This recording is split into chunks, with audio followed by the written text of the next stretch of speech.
datos, voy a pensar una estrategia de conservación. No, esa estrategia tiene que ser pensada en función de qué está sucediendo con su entorno social y tratar de que lo que vayamos construyendo, más allá de que yo como biólogo puedo conocer toda esa historia, etcétera, etcétera, y me la creo que la sé toda, tratar de construir con la comunidad local de qué forma habría que protegerlo y conservarlo. Sí está bueno en esto que me consultaban, de que se dio este marco de protección puntual para la especie, eso es súper, porque da algunas herramientas más de organización en cuanto al trabajo de la sociedad civil y universidad con el Estado, le da un marco legal de protección de, che, el que case esto va a tener realmente una pena severa, etcétera, etcétera. Se da la oportunidad de construir un plan de conservación de la especie para diagnosticar esa integralidad. Algo similar, como bien decía Pablo, sucede con el yaguareté. El yaguareté que se encuentra en selva paranaense, se encuentra también en las yungas, ahora también se encuentra en el Estero Iberá por un proyecto de conservación. El proyecto de conservación en Iberá, pero también y fundamentalmente lo que sucede con el yaguareté en la selva paranaense, no se puede pensar la conservación de la especie solo diciendo, che, no cacemos yaguareté, porque el yaguareté es un bicho que transita miles de hectáreas por semana. Necesita hábitat enorme, necesita especies, presas particulares. Podemos estar tratando de seguir a cada uno de los 200, 250 yaguaretés que quedan en la selva paranaense, tratando de seguir para ver qué le pasa, qué no le pasa, nos vamos a morir locos, y el yaguareté dice, pero yo quiero vivir tranquilo y quiero comer, y para eso hay que hacer un estudio de hábitat, y un estudio social, y un estudio de los sistemas productivos para ver de qué forma en diferentes rincones hay que estar implementando diferentes estrategias de conservación con la comunidad. Sí. No, porque hay cierta tensión, yo lo veo con el puma, que como estuvo protegido, aumentó un montón, pero claro, entra en serias tensiones con... El conflicto carnívoro-ser humano, carnívoro-productores, tal cual. También, Sí, pero hay mitos, digamos, por ejemplo, como con el cóndor. Cuando se lo mataba a aquel cóndor, decía que se comía los cabritos, los corderos, cuando no puede físicamente hacerlo. Va a comer cadáveres, no va a agarrar presa. Pero bajo esa premisa, se lo cazaba indiscriminadamente. Y por ahí el puma también, yo me doy cuenta, le echan la culpa, ¡ay, me desapareció un ternero el puma! y capaz que son problemas de pasa seguido.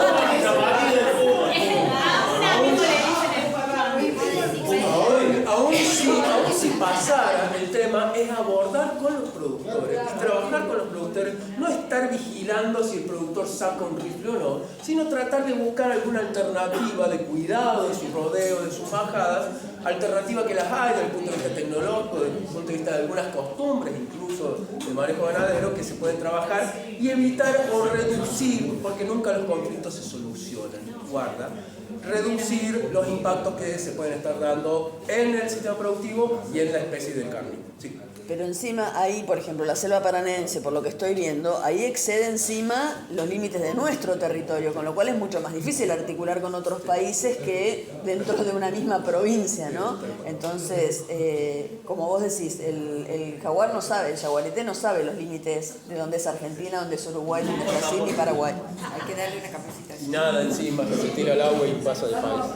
Bien, entonces evitar ver solo un componente y estudiar y trabajar solo basado en ese componente del ecosistema. Antes de que lo vayamos, ¿se sabe si esta población de guanaco, a raíz de su situación de aislamiento, ha sufrido algún tipo de modificación con respecto a las otras? Porque imagino la poca diversidad genética que tienen. Aparte de la muerte,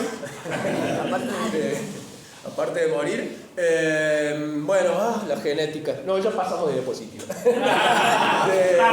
No, discusiones enormes porque sí, de hecho se hablaba de 4 subespecies, en realidad ahora de los últimos estudios de genética de poblaciones se dice que solo hay 2 subespecies y que esta es la misma subespecie que Patagonia, ¿no? Entonces estamos en un súper problema a la hora de tratar de mostrar prioridades de conservación cuando hay, desde el punto de vista académico o técnico-científico, decir, che, protejamos las poblaciones que son endémicas. Ah, pero esta no es endémica, entonces no me interesa. Entonces vamos buscando. Y no, pero nos quedan 80 o 100 guanacos en un contexto único, ecosistémico a nivel nacional y a nivel incluso sudamericano. Pero bueno, nada, lo digo como una anécdota, pero sí es cierto que se está considerando esta como la misma subespecie de Patagonia. e incluso la del monte, alimentándose de forma diferente, teniendo diferentes comportamientos, sería la misma subespecie. La genética no nos dice todo. Una sola cosa, un solo componente no nos dice todo, nos da una ayuda. A veces sí, de golpe salta y dice, che, mira, esta población realmente genéticamente se diferenció. Necesita mucho tiempo para que se asiente. Sí. Por lo cual, con ese solo componente no podemos tomar decisiones. Es una discusión científica porque a veces los genetistas dicen, che, pero lo mío es importante. Y bueno, ahí está el ego de los biólogos.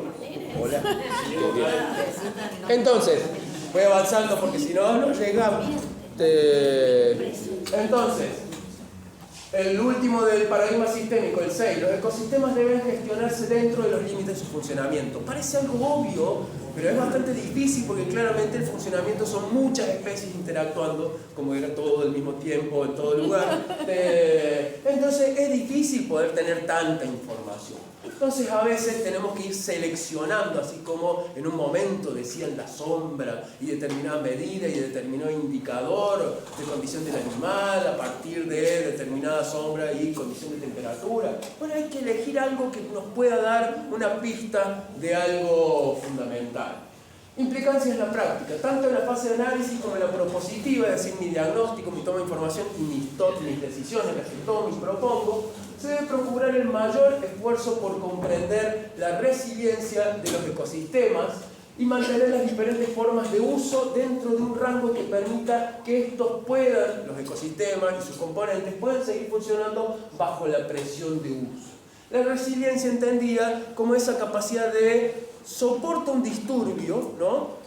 Y ese disturbio me movió en algún atributo, pero me estoy retornando, ¿no? Cuando el compañero decía se quemó, pero luego de un tiempo fue recuperando, fue apareciendo de nuevo la vegetación. A veces también se habla de la resiliencia como estoy funcionando así, me viene un disturbio y el disturbio me movió para acá y ahora estoy en un lugar diferente, en una situación diferente, pero otra vez vuelvo a funcionar en determinado régimen. No estoy acá, estoy en otro estado. No estoy acá, estoy en otro estado, pero mantengo determinado funcionamiento. Entonces hay ahí diferentes palabras que empiezan a llegar. Está la resiliencia, está el comportamiento elástico, donde yo sufro un disturbio pero vuelvo, o la resiliencia que me permite acomodarme de nuevo. Sí, algo de lo que por un nivel de intervención que fue aumentando, y esto puede llegar a ser cantidad de vacas por una unidad de área. Entonces, el pastizal en una escala de tiempo, si le vamos aumentando el nivel de carga ganadera, va a llegar un momento, va a llegar a un umbral máximo en el cual quizás esa comunidad de pastos va a decir hasta acá llegué, no puedo soportar esta herbivoría, este pisoteo, y va a empezar a disminuir la cobertura, desaparecer especies, etcétera, etcétera. Más allá de que un sistema productivo pues está implantando y generando otras medidas. La idea sería de poder empezar a tener indicadores de monitoreo y tomar decisiones que esos indicadores me puedan dar información, de decir, estoy sosteniendo un uso, pero no estoy pasando un determinado umbral. Mantengo un uso y en el tiempo no pongo en jaque los atributos o los componentes de mi ecosistema. Es ahí donde yo traigo esto que es aplicado en cuestiones tan disímiles como puede ser también turismo. Esto son las técnicas del límite de cambio aceptable, ¿no? LCA es el acrónimo. La estamos empezando a utilizar en algunos lugares, insisto, hasta incluso mucho en uso público, con respecto a transformaciones que el turismo puede llegar a dar, no solo en la infraestructura de uso público, de uso turístico, sino en el entorno en el cual se da una actividad turística. Esto también se podría aplicar, supongamos, en el caso de, a ver qué puede llegar a ser, en el caso de biomasa. Tengo también un campo de pastizales, un ecosistema de pastizales, donde si tengo el herbívoro presente, el herbívoro va comiendo, va dejando crecer, va comiendo, va dejando crecer. Si en una de esas pongo una carga muy alta, el ecosistema de pastizales empieza a comportarse de otra forma. O si retiro el herbívoro, en el caso del Parque Nacional Quebrada del Condorito, retiro el herbívoro, la biomasa, ¿no? El volumen de pasto se me va a la mierda.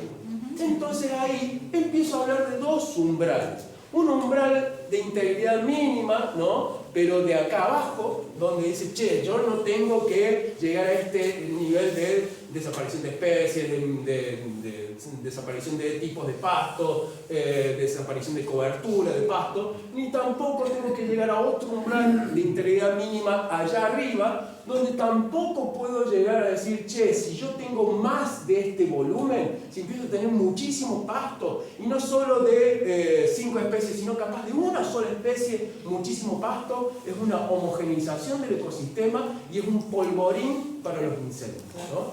El ecosistema se me homogeneizó, se me van desapareciendo especies como podría pasar acá, pero porque hay un pasto que colonizó, no tengo el herbívoro, ¡ja! Voy a crecer como se me dé la gana. Le voy a competir y le voy a ganar a todos los pastos y voy a tener un volumen tal que si me ve feo, me prendo fuego, ¿no? Entonces, sí, que es unos indicadores. Entonces el límite de cambio aceptable empieza a decir, bueno, monitoreate tal atributo, monitorea estos 3 atributos, establece los estándares.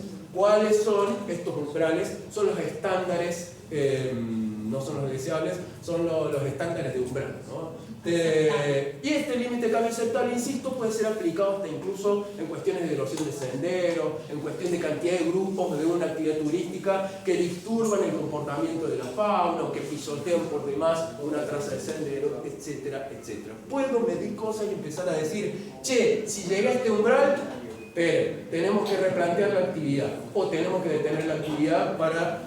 Hay una decisión ya planteada, eso es lo que plantea también la metodología, hay una decisión ya planteada que voy a tomar si llego a este valor.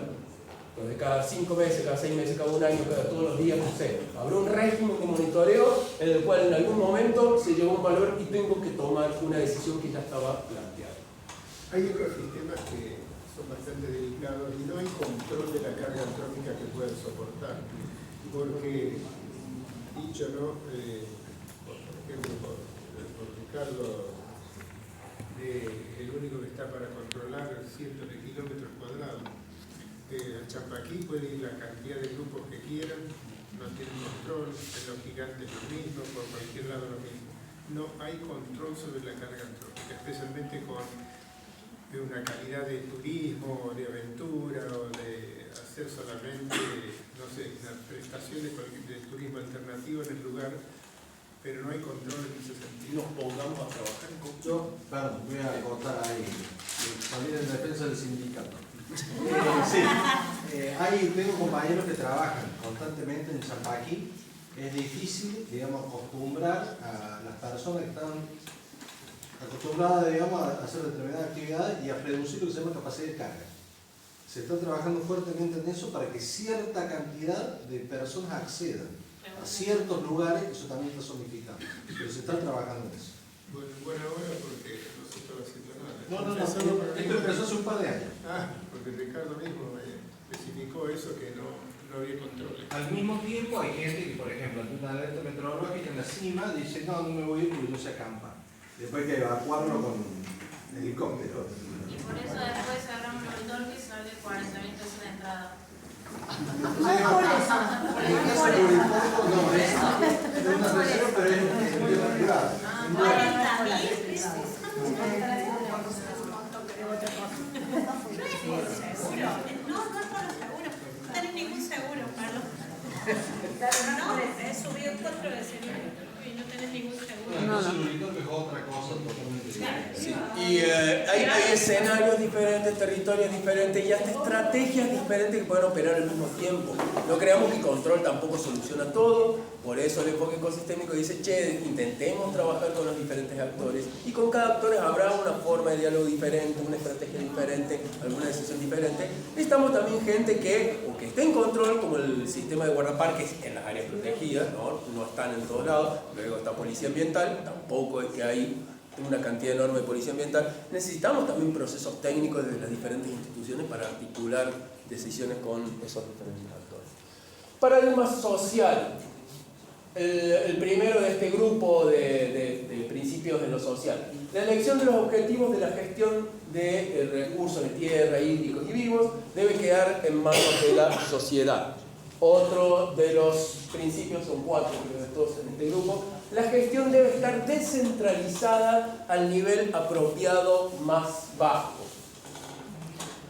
En el enfoque ecosistémico, otro principio más, deben tenerse en cuenta todas las formas de información pertinente, incluidos los conocimientos, innovaciones y prácticas de comunidades indígenas, comunidades locales y también de la comunidad científica. La comunidad científica, la comunidad local, las comunidades indígenas, porque también ahí pueden ser comunidad local, pero tienen también dentro de sus cosmovisiones, sus tradiciones, sus formas de ver las relaciones con la naturaleza, etc., tienen lógicas muy diferentes y por eso son comunidades que especialmente se las destacan.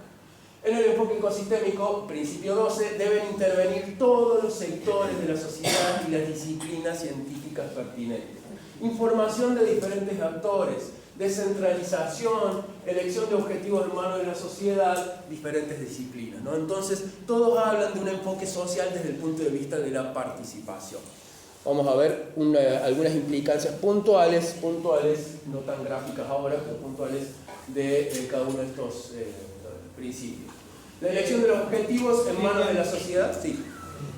Ahí hace falta saber los antecedentes que haya preestablecido en los diálogos. Sí. No vuelvo a la temporalidad. No es hoy, sí es hoy y ya termino y mañana nunca más lo veo, porque muchos antecedentes pueden facilitar o empeorar la posibilidad de diálogo entre las comunidades, ¿no? Entiendo ahí que está la escala temporal. Bueno, tal cual. Ya va a llegar entonces el grupo de principios escala, ¿no? Pero tal cual. Ahí me spoilea el móvil, pero viene ahí. Porque todo tiene algo previo, todo tiene una mirada actual y todo tiene un ejercicio también de futurología. Estamos tratando de pensar acciones que van a tener un desarrollo en la línea temporal, en la escala temporal. Entonces, esas tres partes de la escala temporal. Bueno, y hay comunidades que se basan en las normativas preexistentes, que generalmente, disculpando el grupo, es una cagada. Porque ¿qué es lo que me dice? Hay normativas que tienden a aislar grupos y comunidades entre ellos. Y resolver eso históricamente y legalmente es muy complicado. Punto. Sí. Son los conflictos.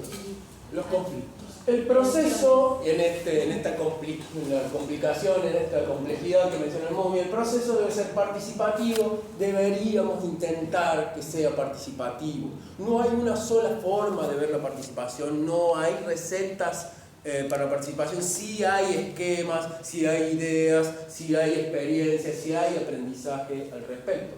La parte donde se deciden los objetivos de la gestión del área protegida, porque está contextualizado el área protegida, debe garantizar que la sociedad vinculada sea la que los decida. Es decir, ese proceso de diálogo, de acuerdos con esa participación de los actores locales de la sociedad.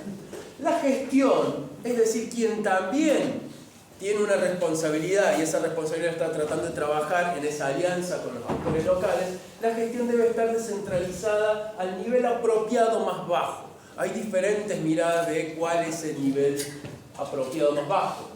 Básicamente los planteamientos en la planificación, ¿no?, del proceso mismo de planificación y del producto del plan deben fortalecer la capacidad de toma de decisiones lo más local posible, cada vez menos centralizadas, más descentralizadas. En áreas protegidas lo que tenemos como ejemplo, que no se replica a escala del sistema provincial por una cuestión de estructura, etcétera, etcétera, de financiamiento, pero Parques Nacionales es el sistema nacional, tiene áreas protegidas en toda la Argentina. No hay solo decisiones en la Casa Central en la Ciudad de Buenos Aires. Hay un esquema de oficinas técnicas en algunas provincias que acompañan a un conjunto de áreas protegidas y hay una intendencia en cada área protegida que tiene equipos técnicos para trabajar por cada área. Se van descentralizando en diferentes escalas institucionales, la toma de decisiones para que quienes están cerca de los actores, quienes están viendo el territorio, el ecosistema, puedan tomar decisiones en esa escala local y no sea alguien que está itinerante desde Ciudad de Buenos Aires una vez al año hacia algún área protegida. Entonces hay una escala, salud, hay una escala de esa descentralización, y por lo cual no es que haya una receta, depende qué organismo, qué institución o qué eje de responsabilidad del trabajo, no hay una receta para los niveles de descentralización, pero hay que pensar de cómo poder generar procesos que estén anclados al territorio de gestión. Tomo las decisiones y las voy instrumentando con gente que está en el territorio, ¿no? Y ahí sí, la escala de los guardaparques, apostados, en el caso de las áreas protegidas en el territorio, es el caso de un agente estatal que está intentando ahí llevar adelante la gestión del territorio. En el principio 11, el enfoque debería tenerse en cuenta en todas las formas de información pertinente, es decir, la gestión basada en información tanto de la comunidad científica, la comunidad local o la comunidad indígena. La participación de algunos sectores de la sociedad no debe ser visto solo como una fuente de consulta o decisión, son proveedores de información, pensando en que la información no solo viene de la ciencia, sino también de estos actores. Entonces, participan en la toma de decisiones, pero no participan diciendo, sí, yo prefiero esto o yo prefiero otra cosa. No, participan dando información, poniéndola en juego, en diálogo con otros tipos de información, y que de esa forma, amalgamando esos diferentes conocimientos, podamos tomar una decisión lo más informada posible. Participo de la decisión, pero aportando también información, no solo la voz o el voto, ¿no? Esto puede aplicarse en la fase de diagnóstico, en la fase de propuestas, donde los pobladores locales pueden ser una fuente de información y de generación de soluciones tan válidas como estudios científicos o la academia. Y el último del paradigma social, deben intervenir todos los sectores de la sociedad y las disciplinas científicas pertinentes. La aplicación del enfoque requiere que la información esté trabajada en equipos interdisciplinarios, y también le puse transdisciplinarios.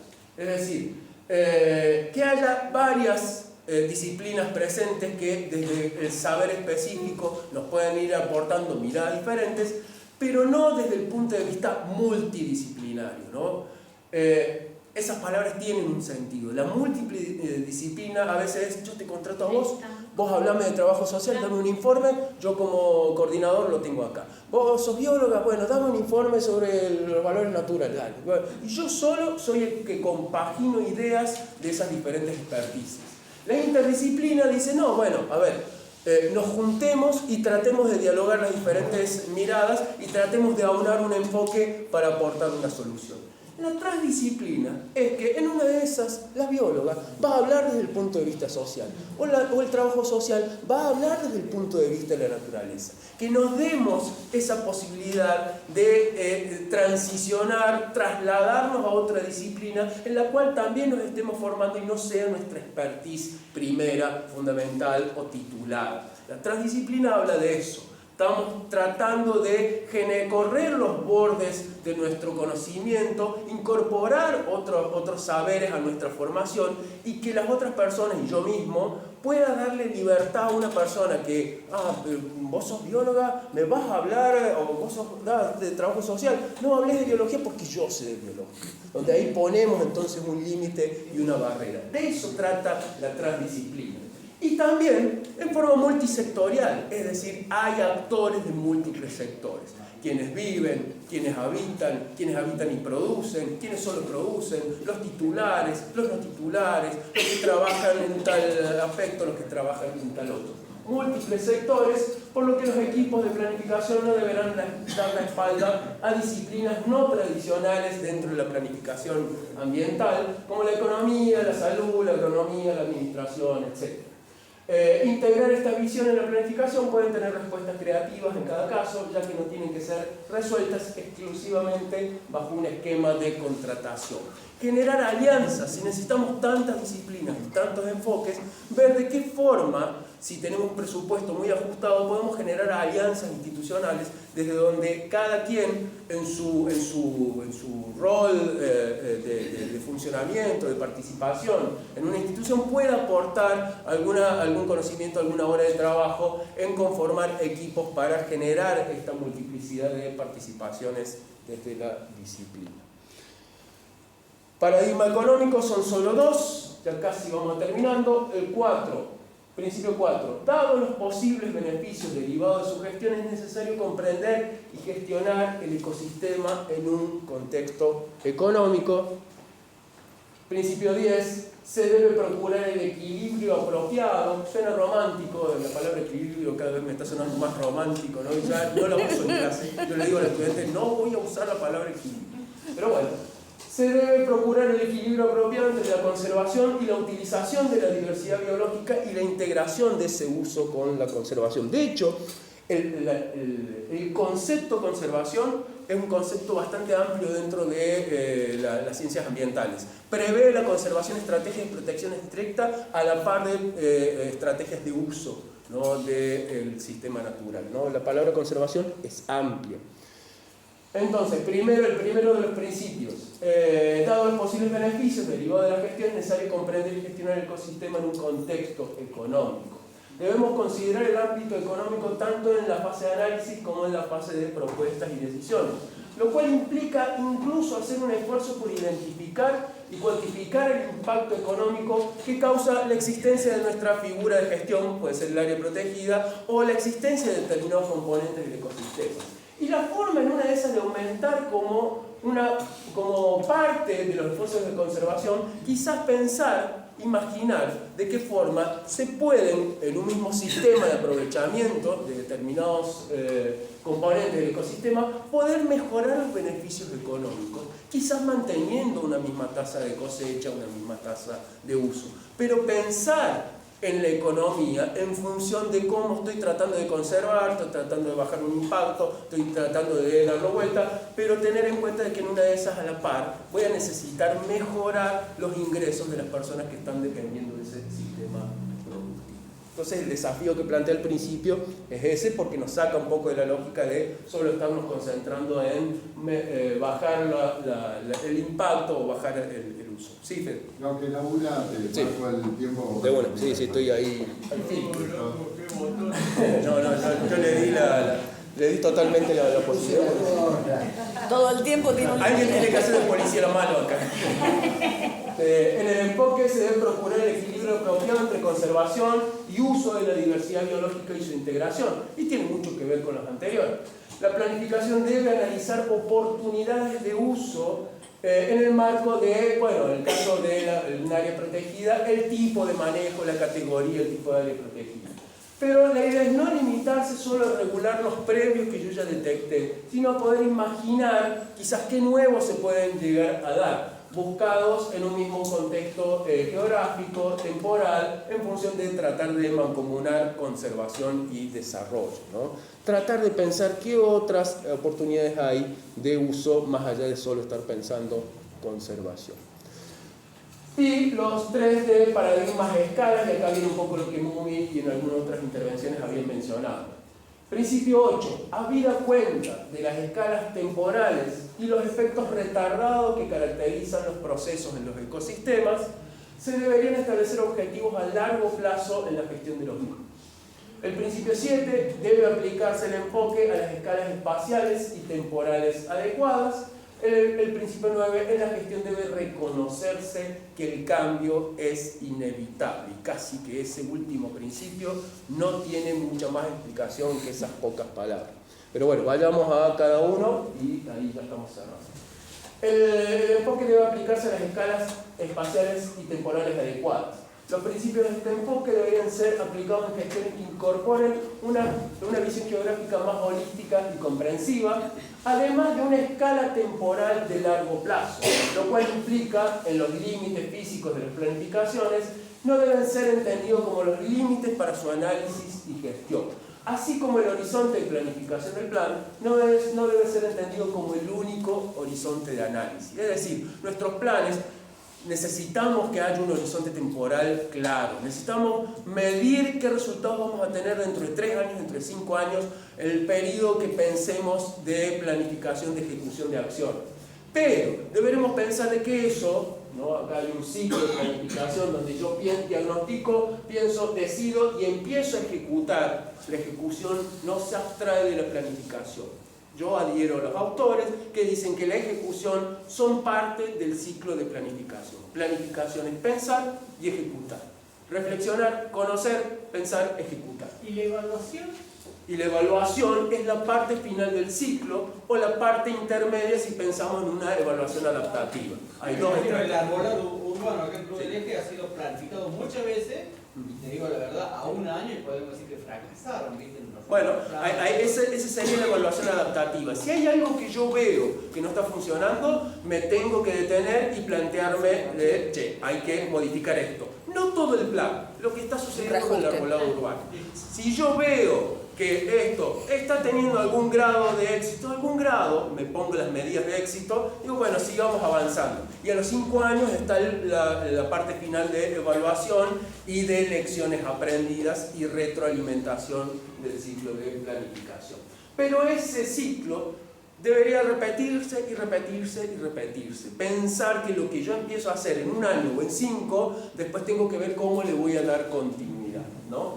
Y los límites físicos, recuerden, en esto también que hablaba en el paradigma sistémico, el principio de ver los ecosistemas adyacentes, bueno, no pensar solo cuestiones que estén limitadas a nuestra área de trabajo principal, focal, sino también decir, bueno, ¿qué más puede llegar a ocurrir? ¿Qué más podemos llegar a promover que nos pueda brindar contexto, ¿no? al éxito de nuestra propuesta a escala local? ¿Qué más hacer en el alrededor que nos pueda ayudar a ese nivel de éxito? El rol del Estado es condicionante siempre, ¿no? El rol del Estado, esto es un enfoque pensado para todo el mundo, ¿no? Hay múltiples conformaciones del Estado, múltiples regímenes jurídicos, múltiples formas de gobernanza, múltiples formas de gobierno. Está pensado o planteado de una forma genérica porque está mirando toda esa diversidad, ¿no? Pero claramente los actores responsables de esa escala colectiva de organización, sin duda tienen unos protagonistas. A escala local, por ejemplo, reducir el Ministerio de Ambiente a Secretaría.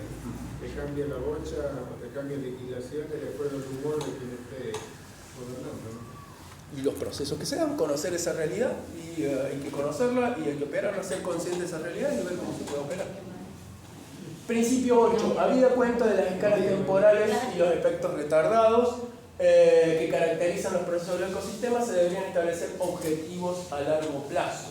Los objetivos deben ser considerados a largo plazo como marco de referencia para la planificación estratégica. Hablamos de una planificación operativa que yo haré para operativizar y ejecutar, pero habrá una planificación estratégica general. Pienso los 5 años, pienso esos 5 años y una posible continuidad. Estos objetivos deben tomar en cuenta la velocidad a la que la naturaleza reacciona y los cambios que se pronostican en el largo plazo.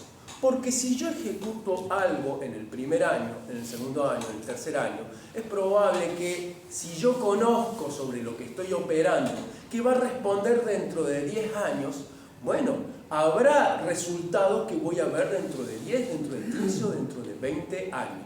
Habrá un resultado de ejecución, lo estoy haciendo, habrá un indicador de si estoy generando este resultado, este impacto, pero probablemente lo que estoy intentando solucionar, si sostengo los periodos de planificación, 5 años, 5 años, 5 años, quizás el resultado más importante lo veré dentro de 10, 15 o 20 años. Y nos cuesta muchísimo, claramente nos cuesta muchísimo esa escala por la cantidad de cambios que estamos viendo día por día, semana a semana, ¿no? Mes a mes, hora a hora, minuto a minuto, está cambiando todo. Pero bueno, no tenemos que alejarnos, no tenemos que abandonar esa escala, tenemos que hacer un esfuerzo para tratar de tener esa mirada de largo plazo. Y el último de los objetivos, en la gestión debe reconocerse que el cambio es inevitable. Los planes no deben estar enfocados en mantener la situación actual intacta, sino que deben ser capaces de analizar escenarios futuros, prever los cambios en la dinámica natural y también social, antrópica, que pueden venir. Establecer estrategias de adaptación que se requieran y garantizar la sobrevivencia de los valores naturales y culturales en el marco de esos cambios, en el marco de esas fluctuaciones. Final. En resumen, ¿qué es el enfoque ecosistémico? ¿Y qué no es el enfoque ecosistémico? Por favor, díganmelo. Fue generado y aprobado por la Convención de la Diversidad Biológica Europa, creada en esa conferencia del año, la segunda conferencia mundial del ambiente en el año 92. Es un marco orientador para políticas públicas, por lo cual está bien la lectura que hizo el compañero, decir, sí, queda claro que los entes gubernamentales, pero también la sociedad, como parte, ¿no?, de lo público, podamos utilizar como un marco para tener en foco cuestiones principales, pensando en la gestión, la sustentabilidad del territorio. Es un sistema de 12 principios que deben llegar a ser aplicados en forma integrada. ¿Cuál es el desafío? Aplicar los 12. Está fácil y no viene a traer soluciones fáciles. Tampoco viene a traer soluciones, solo tiene. Solo viene. Conténtense con eso. Es una compilación de las principales lecciones aprendidas. Es decir, que no es solo que alguien imaginó esto, sino que hubo proyectos que fueron construyendo y se fueron articulando y fueron diciendo, esto me parece que es lo fundamental, que en forma holística, integrada, deberíamos intentar aplicar en esto de la gestión integrada de territorio. ¿Qué no es el enfoque? No es un método con planteamientos concretos y uno dice, pero yo quiero la receta. Es que hay herramientas que se van a usar con estos principios. Sea el área protegida, sea la gestión del arbolado urbano, sea la gestión de lo que vayan a proponerse. No es un método con planteamientos concretos específicos, es una filosofía, un marco ideológico para guiar la toma de decisiones. No es un marco perfecto o completo, es un acuerdo mundial que en algún momento se revisará y por ahí nos demos la oportunidad de innovar en alguna cuestión de estos principios. Ya están las ideas generales, nos demos la oportunidad quizás de adaptar algo más a nuestras escalas locales. Porque no es una camisa de fuerza, ya que requiere de una interpretación y adecuación práctica a la escala de cada realidad que estemos abordando, eso dice el enfoque. Y ante todo, no es una moda. Por favor, en sus trabajos, no digan que utilizaron el enfoque ecosistémico para que yo y Federico y Nicolás estemos contentos. O no sé si Nicolás y Federico. No es una moda, ¿no? Es una síntesis de lecciones aprendidas. Y hemos llegado a un acuerdo colectivo de que esto es importante. No lo mencionen porque sí, porque hay muchos documentos que dicen que están abordando el enfoque ecosistémico y no lo están haciendo, ¿no? Entonces, tener en cuenta ese nivel de conciencia. Sí. Ejemplos donde se ha llevado a la práctica. Ahí en la bibliografía, Bocha. Ahí Bocha, hay diferentes ejemplos. Sí. Acá cerca, en Córdoba, para que lo podamos ver. El de ustedes, que ahora, al terminar esta presentación y agradecer su paciencia, yo creo que el mejor ejemplo va a ser este ejercicio, ¿no? Creo que son ideas que medianamente consensuamos y en algunas no estaremos de acuerdo, lo discutamos. Lo discutamos en función de los grupos, a ver si hay posibilidad de los previamente conformados, con los mismos casos, si se pueden reunir, agrupar, intentar determinar qué acción imaginan con respecto a cada principio, si ya tienen pensadas decisiones, cuál está relacionada con qué principio. Es eso. Ya pensé esto y esto, no había pensado con respecto a esto algo.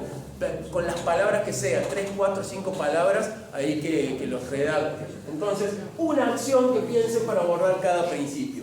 Si no encuentran acciones para determinados principios, el principio tanto, tanto y tanto, no le encontramos acciones, ahí la idea es rápidamente poder discutir qué no nos estamos imaginando, aunque sí puede ser un desafío bastante serio y importante imaginar.